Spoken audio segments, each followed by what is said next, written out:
ছোট্ট করে একটা ওকে শোনায়াম আমার আলোচনার মধ্যে আমি চলে যাব। সুলেমান জাজুরি রাহমাতুল্লাহ আলাইহি নবীর একজন বড় আশিক ছিলেন, দুরূদ শরীফ পড়তেন। মারা যাওয়ার 46 বছর পরে ওনার কবর খোঁড়া হলো। কবর খোঁড়ার পরে দেখা যায় কবরের মধ্যে লাশটা শুয়ে আছে। কবর থেকে মেশক আম্বরের ঘ্রাণ হয়ে যায়। সুবহানাল্লাহ। সুলেমান জাজুরি মরুভূমির মাঝখান দিয়ে হেঁটে হেঁটে যায়। জঙ্গলের কাছে গিয়ে হঠাৎ করে নামাজের সময় হয়ে যায়। ও আব্বা জান, পানির জন্য বেকার হয়ে যায়। পানি আনার জন্য কোথায় পাবো পানি? নামাজের সময় হয়ে গেছে। জঙ্গলের ভিতরে ঢুকলেন, ডুইকা দেখে ছোট্ট একটা কুঁড়ের ঘর। কুঁড়ের ঘরের কাছে একটা কূপ দেখা যায়, যাকে ইন্দ্রা বলা হয়। চিনছেন তো? আচ্ছা, আলহামদুলিল্লাহ চিনছেন। ইন্দ্রা বলা যায়, কেউ বলে কূপ। ওই কূপের মধ্যে দেখা যায় পানি। সুলেমান জাজুরি কূপের কাছে গেলেন, গিয়ে দেখলেন কূপ থেকে পানি তোলার মাধ্যম নাই, রশিও নাই, বালতিও নাই, পানি ওঠার মতো কোনো সুযোগ নাই। বাড়িওয়ালার মধ্যে ডাক দিয়ে বললেন, বাড়িওয়ালা কেউ আছেন গো? ঘর থেকে ছোট্ট একটা মেয়ে বের হয়ে গেলেন। সুবহানাল্লাহ। ডাক দিয়ে বলে, মারে মা, আমি নামাজ পড়ব, পানি চাই, একটু মা পানি দাও। ছোট্ট মেয়ে ডাক দিয়ে বললে, হুজুর ও মুসাফির, এই যে পানি কূপের মধ্যে দেখা যায়, জোরে কোন সুবহান। এই যে পানি নেন। কমা বালতি কই? আমরা পানি নেই, বালতির দরকার হয় না। আমরা পানি উঠাই, বালতির প্রয়োজন হয় না। যখন দরকার তখন পানি আমরা নিয়ে নেই। সুলেমান জাজুরি নবীজির আশিক, বালতি নাই, রশি নাই। কূপের দিকে তাকায় দেখে গভীর, একেবারে নিম্ন স্তরে পানি অবস্থান করেছে। ডাক দিয়ে কয়, মা কেমনে তোলো গো মা? দেখা যায় 50 হাত গভীরে পানি, একটু পানি তুলে দাও গো মা। ছোট্ট মেয়েটা দুইটা কচি ঠোঁট নেড়ে নেড়ে কি পরে থুতু দিলেন। পানি আস্তে আস্তে উপরের দিকে ওঠা শুরু করে দিয়েছে। উড়তে উড়তে কূপ বরাবর হয়ে গেছে। হাত দিয়ে পানি তুলে ফেলেছে। জোরে জোরে কোন মারহাবা। হুজুর পানি নিলেন, ওযু বানালেন, নামাজ আদায় করে নিলেন। ডাক দিয়ে কাছে আবার আনলেন, মা ওগো মা, তুমি আমার কাছে আসো গো মা। এমন কি পড়েছ গো মা? তোমার কথা পানি শুনে, তোমার কথার পানি শুনে গো মা কি পড়েছ? ডাক দিয়ে বলে, হুজুর আমি অন্য কিছু পড়ি নাই, আমি আমার নবীর উপরে দুরূদ শরীফ পড়ে আমি থুতু দিয়েছিলাম। কি পড়েছে? দুরূদ শরীফ পড়েছে। ও বাবাজি, শিকারপুরের বাবারা রে, ঝুমক বাইরা রে, শুনে নাও। দুরূদ হলো বিপদের কান্ডারি, দুরূদ হলো মুসিবতের পুঁজি, দুরূদ হলো জাহান্নাম থেকে বাঁচার পুঁজি। এর জন্য বলি বাবা, যখনই নামাজ পড়বেন বসে বসে 100 বার 200 বার দুরূদ পড়বেন।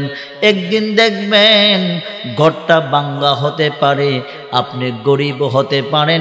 যদি নবীর আশিক হয়ে যান, মরার আগে মদিনার নবীর জিয়ারত হয়ে যাবে। বাবারে শুনে নাও, হাদিসের মধ্যে আসছে, একটা লুকুরির দর্শি বান্দাম লোহার শিকল লাগাইয়া জাহান্নামের দিকে নিয়ে যায়। বাবা আদম লক্ষ্য করে দেখলেন, এই লোকটা নিয়ে যায়, এটা কোন নবীর উম্মত হতে পারে? আব্বাজান আদম লক্ষ্য করে দেখলেন, এটা আমার নবীর উম্মত। আমার নবীকে আরে আমি বলে আমার নবী, হরিণ বলে আমার নবী, পাথর বলে আমার নবী, গাছে বলে আমার নবী, আমি বলি আমার নবী, গাছে বলে আমার নবী। সুবহানাল্লাহ বলেন। আল্লাহ কোরআনে বলছেন ইন্নী রাসূলুল্লাহি ইলাইকুম জামিয়া, আমি হলাম কুল কায়নাতের নবী, আমি গাছের নবী, আমি মাছের নবী, আমি পানির নবী। সুবহানাল্লাহ বলেন। আমি বাতাসের নবী, আমি কুকুরের নবী, আমি বাঘের নবী, আমি শিয়ালের নবী, আমি বিড়ালের নবী, আমি ফেরেশতার নবী, আমি মাটির নবী। সুবহানাল্লাহ বলেন। নবী হলো কুল কায়নাতের নবী, আমার নবী গাছের নবী, কোনো সন্দেহ নাই, কোনো সন্দেহ নাই। হুজুরের খাদেম হযরত আনাস রাদিয়াল্লাহু তাআলা আনহু লক্ষ্য করে দেখলেন হুজুর ঘুমিয়ে আছেন, একটা গাছ দূর থেকে হাইটা হাইটা এসে আমার নবীর কদমে দাঁড়াইয়া রইছে। ভাগ্য সুবহানাল্লাহ কইলেন।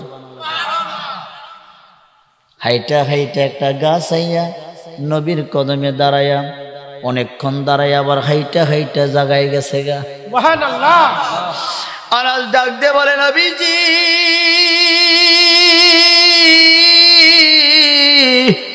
আমি লক্ষ্য করে দেখলাম একটা গাছ দূর থেকে হেঁটে হেঁটে আপনার মাথা মোবারকের কাছে দাঁড়িয়ে রইলেন।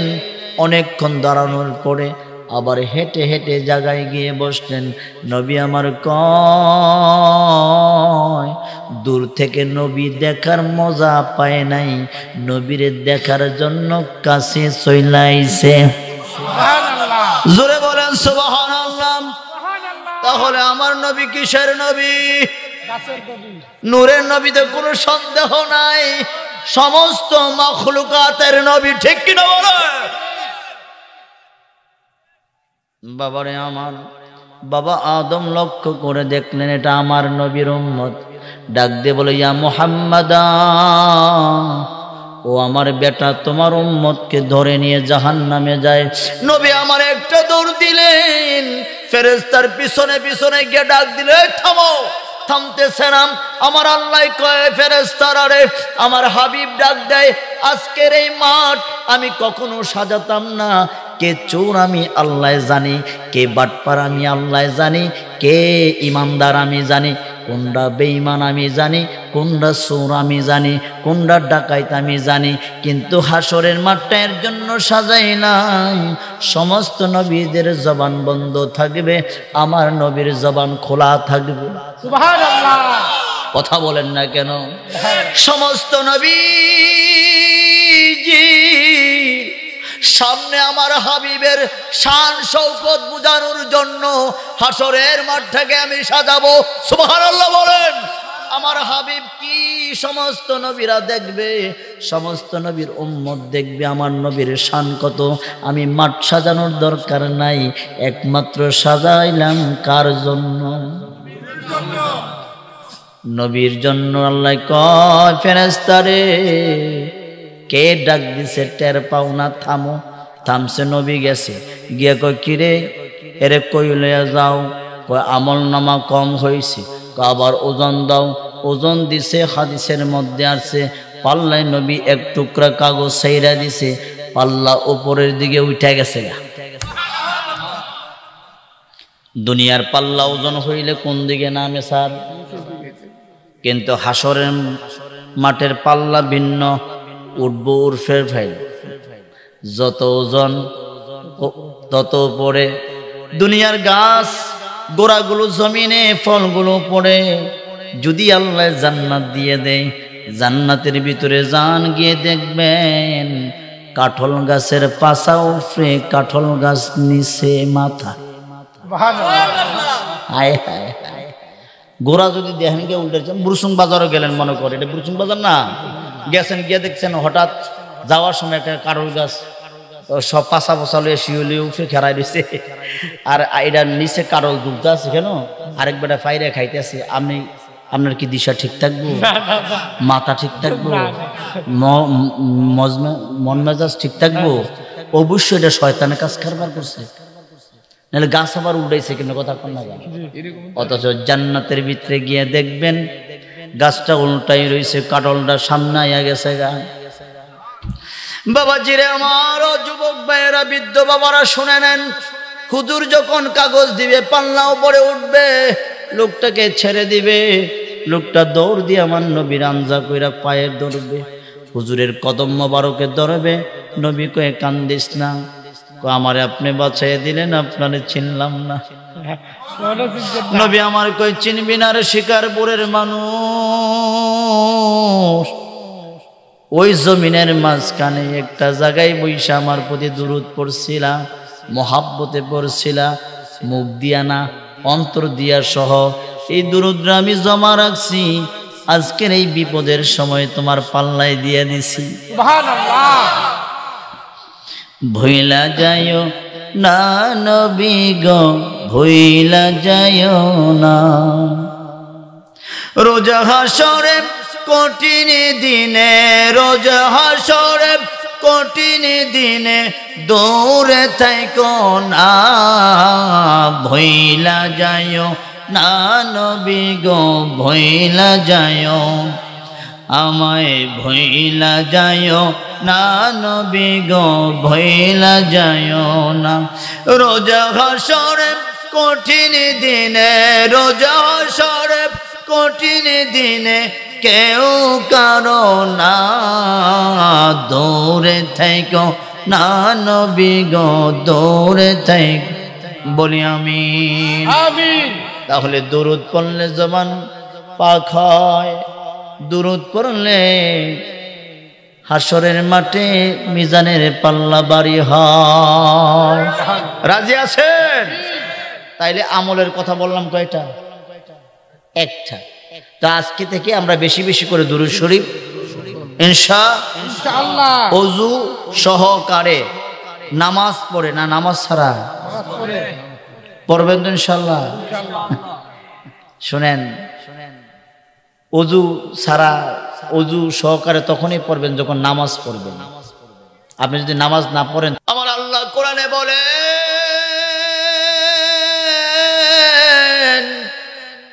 আমি দেখি আমার বন্ধু দেখে,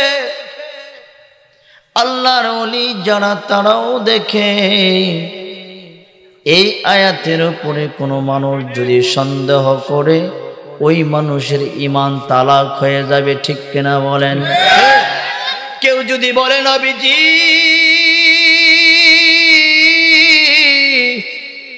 দেখে না, তাহলে তার ঈমান তালাক হয়ে যাবে, ঠিক কিনা বলেন?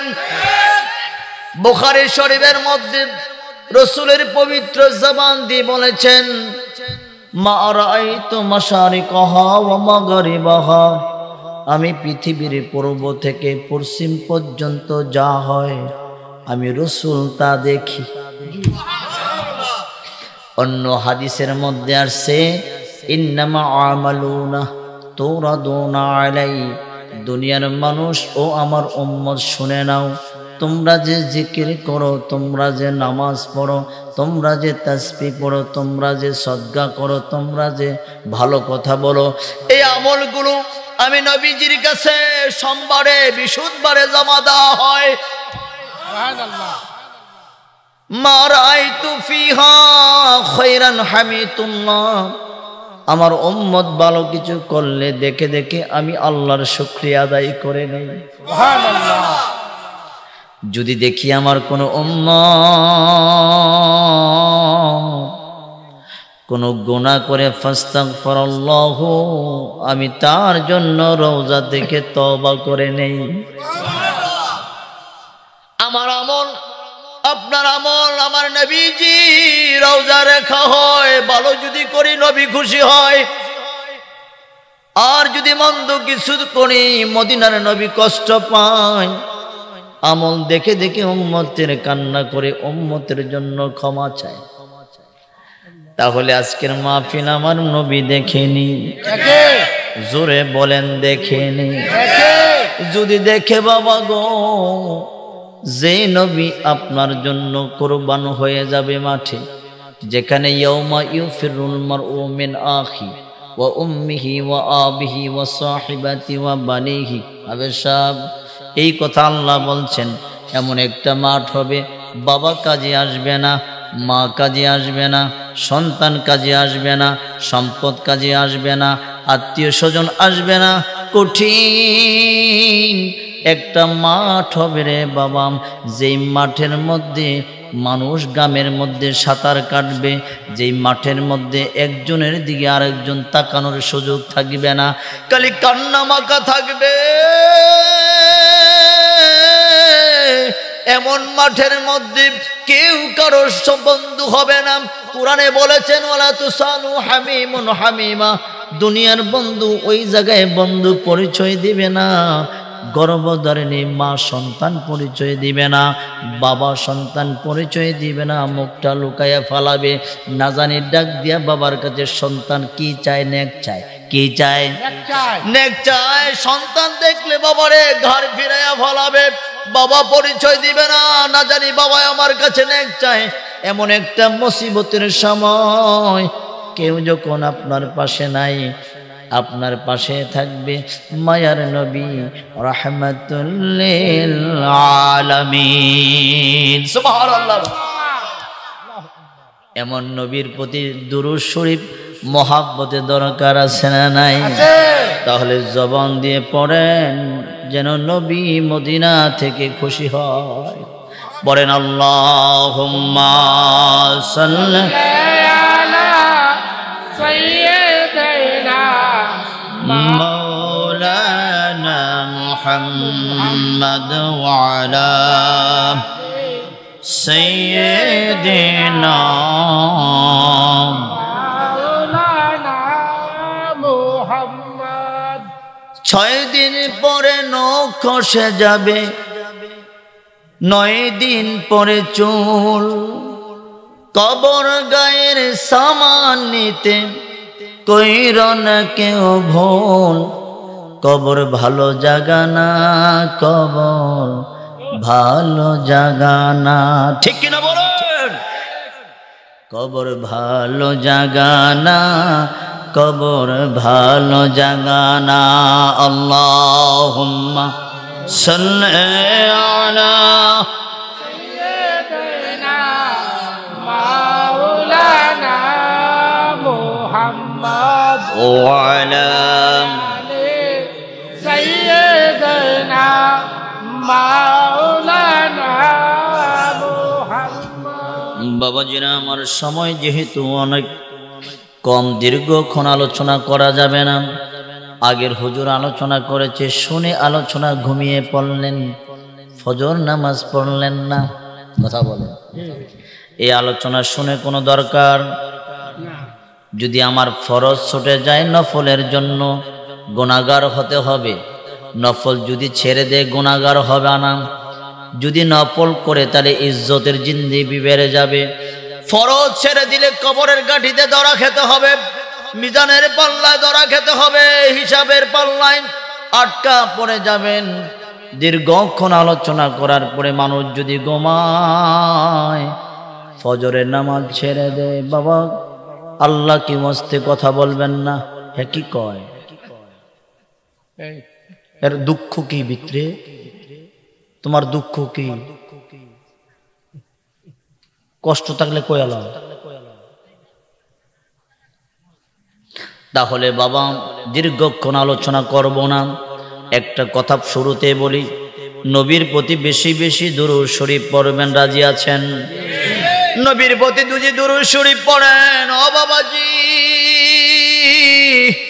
কেউ যদি নবীর একবার দেখে তার কবরের আযাব বন্ধ হয়ে যাবে।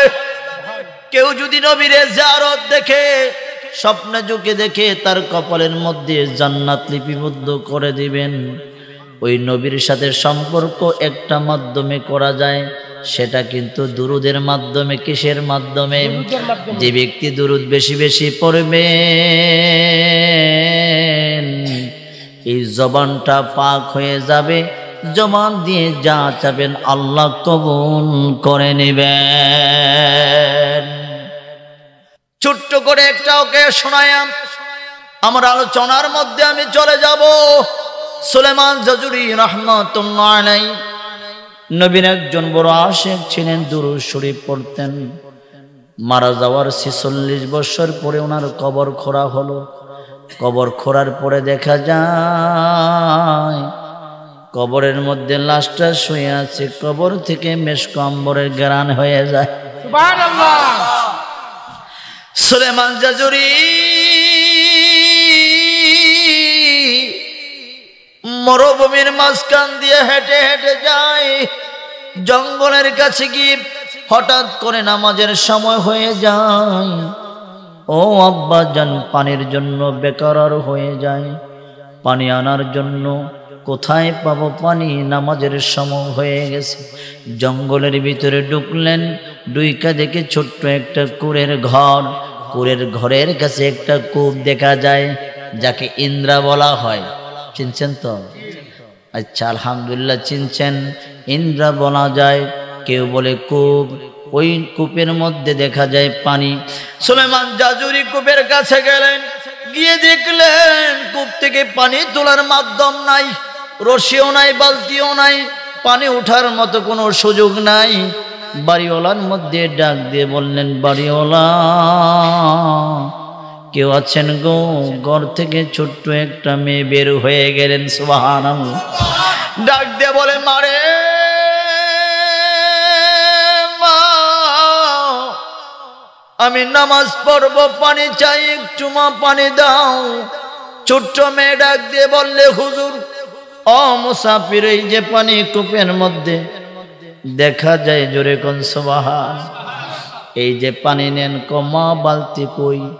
আমরা পানি নেই, বালতির দরকার হয় না।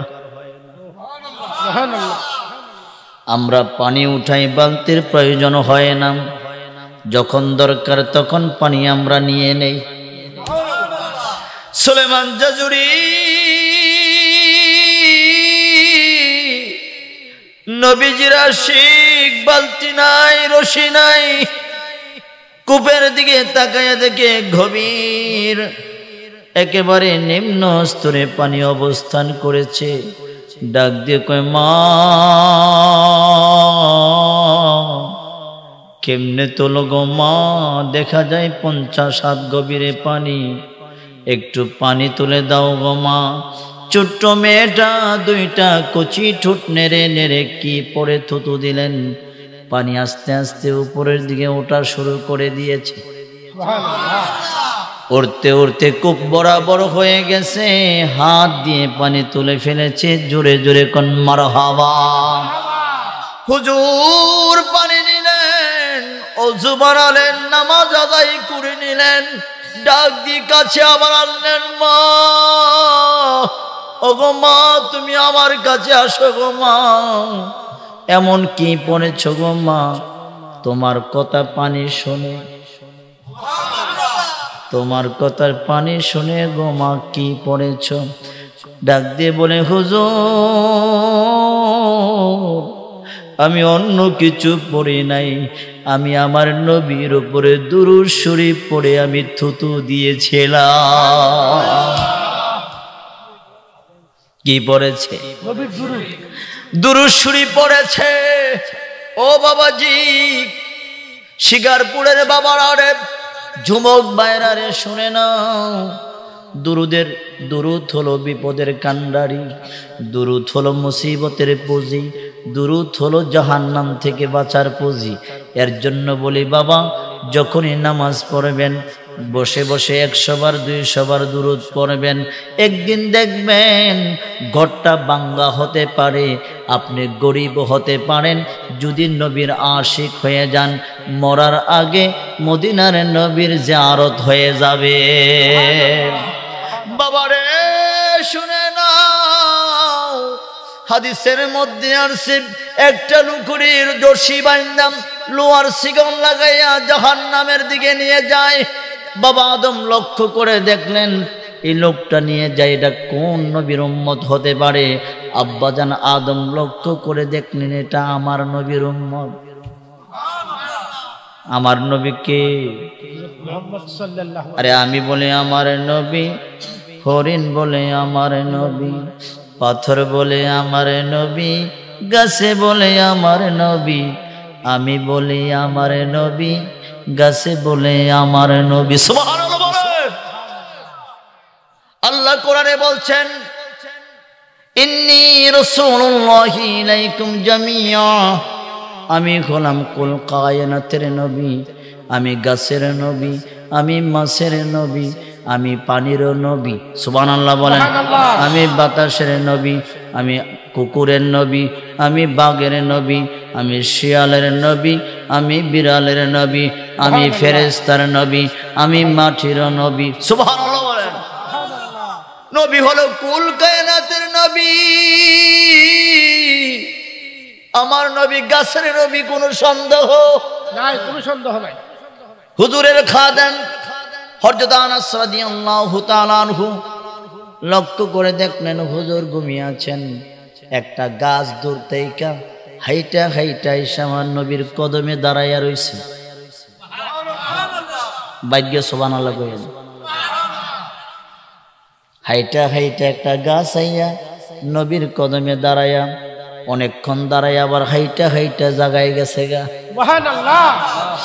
আনাস ডাক দিয়ে বলে নবীজি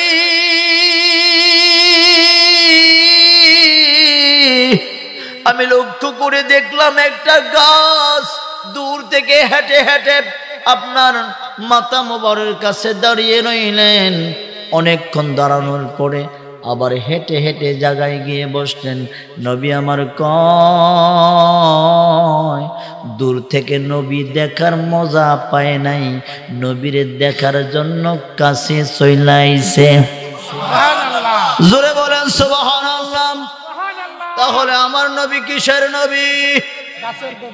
নূরের নবীতে কোনো সন্দেহ নাই, সমস্ত মাখলুকাতের নবী। ঠিক কিনা বলে? বাবারে আমার বাবা আদম লক্ষ্য করে দেখলেন এটা আমার নবীর উম্মত। ডাক দিয়ে বলে ইয়া মুহাম্মাদা,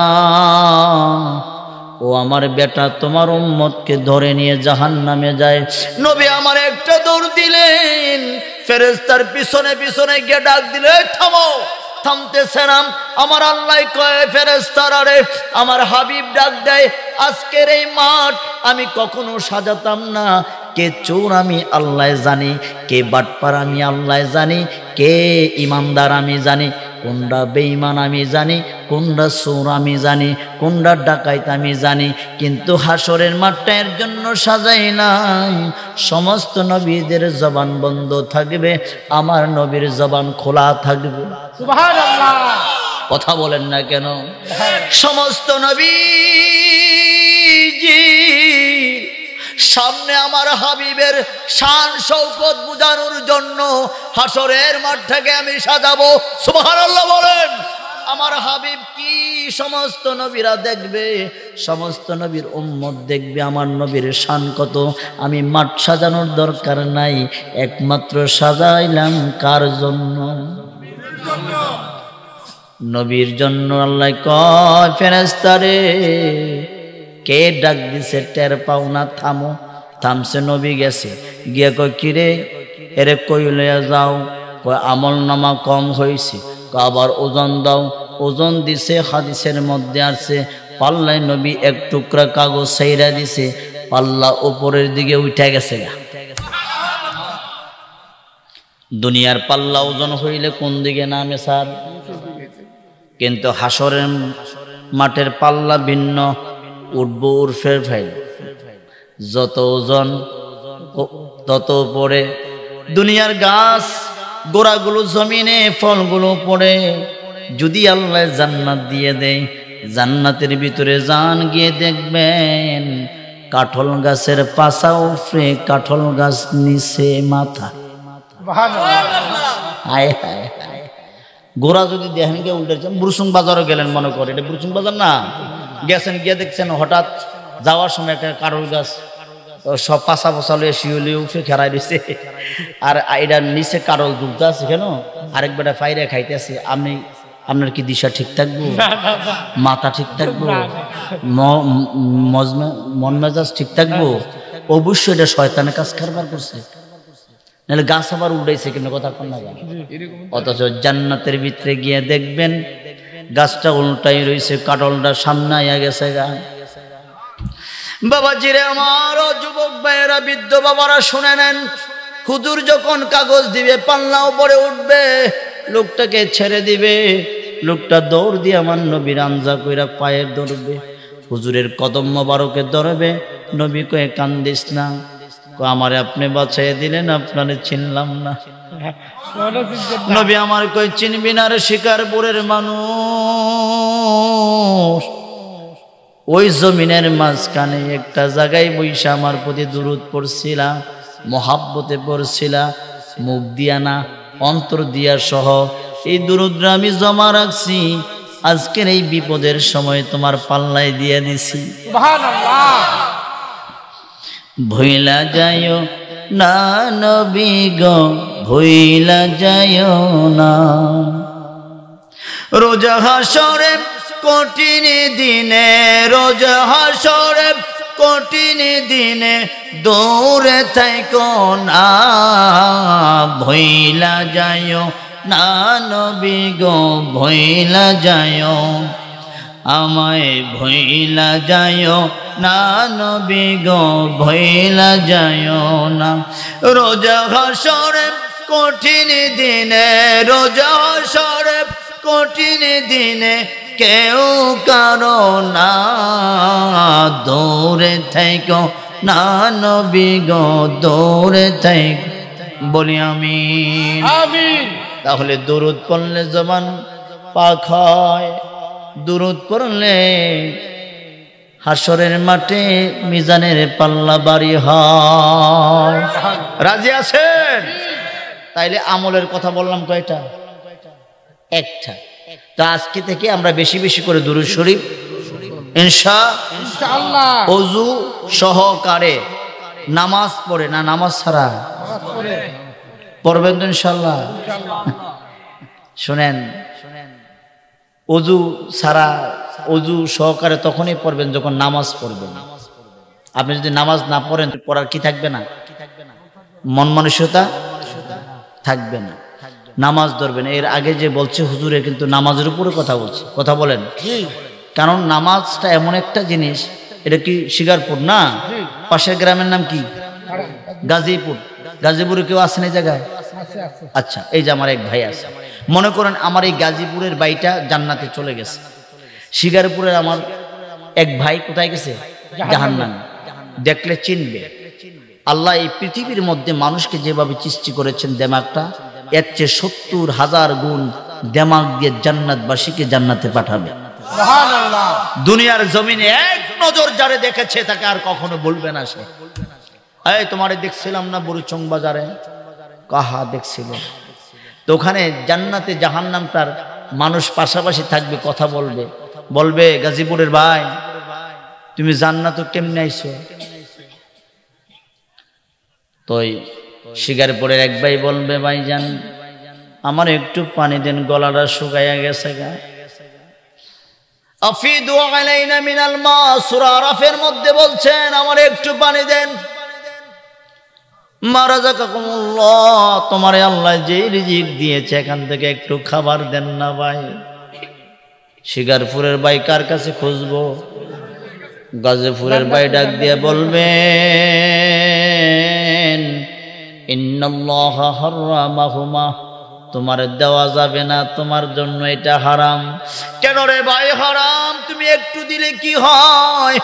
না দেওয়া যাবে না। তখন ওই ব্যক্তি বলবে, তুমি এই জায়গায় কেমনে আইছো? এই আকাম কি করছো? কোন আকাম করার কারণে জাহান্নামে আসলা? তখন সে জবান দিয়ে বলবে, লাম নাকু মিনাল মুসাল্লিন, আমি নামাজ পড়ি না, এর জন্য এই জায়গায় আমার জায়গা। নাউজুবিল্লাহ বলেন। তাহলে যেই ওয়াজ করছে বাবাজি, নামাজ না পড়লে ওঠু, জায়গা কোথায় হবে? জাহান্নামে। তাহলে নামাজের দরকার আছে নাকি নাই? আল্লাহ কবুল করুক, বলি আমিন। শিকারপুর টেকনিক্যাল উচ্চ বিদ্যালয়ের বিদ্যালয় এন্ড মাদ্রাসার উদ্যোগে, এখানে মাদ্রাসা এখন হয় নাই, হবে ইনশাআল্লাহ নাকি একসাথে দুটো হবে নাকি? আজকের মাহফিলের জি বলেন। জি, জিকিরের জন্য অজু লাগে না, অজু লাগবে, অজু লাগবে, এটা আদব, এটা অজু লাগবে, কিন্তু জিকিরের জন্য পাক পবিত্র নাপাক অবস্থায় জিকির করতে হবে। জিকিরের হুকুম হচ্ছে, দেখবেন বান্দা আল্লাহ রসুল বলছে পাকে হোক না পাকে হোক জিকির দায়েম চালাবেন। সুবহানাল্লাহ বলেন। আর দুরূদ শরীফ এমন একটা ইবাদত, এটা আল্লাহর সুন্নাত, এটা আদব নিয়ে বসা লাগবে। মাসালাতে আছে কেউ যদি হেঁটে হেঁটে দুরূদ শরীফ পড়ে তাহলে সে দরিদ্র হয়ে যাবে। কি হয়ে যাবে? গরিব হয়ে যাবে। তাহলে হেঁটে হেঁটে দুরূদ শরীফ পড়া যাবে। আদব সহকারে বসবেন, মদিনার দিকে লক্ষ্য করে, আল্লাহ যে কবুল করে বলি আমিন। আজকের মাহফিলের সম্মানিত সভাপতি অধ্যাপক নুরুল ইসলাম ভূঁইয়া, আপনি তো স্যার আছেন নাকি? আজকের মাহফিলে আমার আগে যিনি, গতকালকে আমার প্রোগ্রাম ছিল সিলেটে, ওনারও ছিলেন সিলেটে, আমরা ওই স্টেশনে এসে দেখা হয়েছে। তো হযরত মাওলানা হাফেজ মোহাম্মদ বাইজিৎ রাজা রজাবি ভাই, ওনার হায়াতে এলেমের মধ্যে বরকত নসিব করুক। বিশেষ বক্তা তোফাজ্জল খান ফয়েজি, হযরত মাওলানা দেলাওয়ার হোসেন সুন্নি আল কাদেরী, প্রধান অতিথি ইকরাম ভাই যে একটু আগে গেলেন, সাইফুল ইসলাম ভাই ভূঁইয়া ইমন সহ অসংখ্য মানুষ, সবার নাম বলতে পারে নাই, সবার হায়াতে বরকত কামনা করি বলি আমিন। পরিশেষে আপনাদেরকে আমার অন্তরের অন্তরস্থল থেকে সালাম জানাচ্ছি, আসসালামু আলাইকুম ওয়া রাহমাতুল্লাহি ওয়া বারাকাতুহু। ওয়ালাইকুম আসসালাম ওয়া রাহমাতুল্লাহি ওয়া বারাকাতুহু। মাশাআল্লাহ, এক জায়গায় গিয়ে সালাম দিছিলেন না, বুঝছেন? সৈয়দপুর, কোনপুর লগে আমার এরকম সভাপতি বসা, একটু চুলটি হালকা হালকা পাকনা, তার এই কিছু পাকছে, খালি কইছে আসসালামু আলাইকুম ওয়া রাহমাতুল্লাহ। উনি কতক্ষণ লাগায় খালি সালামে ফিরাইলো, খালি কইলো ওয়া আলাইকুম আসসালাম ওয়া রাহমাতুল্লাহি ওয়া বারাকাতুহু ওয়া মাগফিরাতুহু ওয়া জান্নাতুহু ওয়া নাকাহু ওয়া আওলাদুহু। তো আমি কইলাম লাস্টে এই দুইটা কইলেন কিতেন? লাস্টের দুইটা কি? কই হুজুর আপনি আবার বিয়া করেন, আবার ফুলামাই হোক, এই আকাম দোয়া। হ্যাঁ, আওলাদুহু ওয়া নাকাহু আওলাদুহু। তো আজকে ভদ্রভাবে সালাম দিয়েছেন, উত্তরটা আমি সুন্দরভাবে পেয়েছি। বাবাজি, সালাম দিলে কত সওয়াব? 90 সওয়াব। রাসূল বলছেন যে আগে সালাম দিবে তার দাম বেশি। সুবহানাল্লাহ বলেন। কিন্তু আমাদের ভিতরে একদল আছে সালাম নেওয়ার জন্য অপেক্ষা থাকে।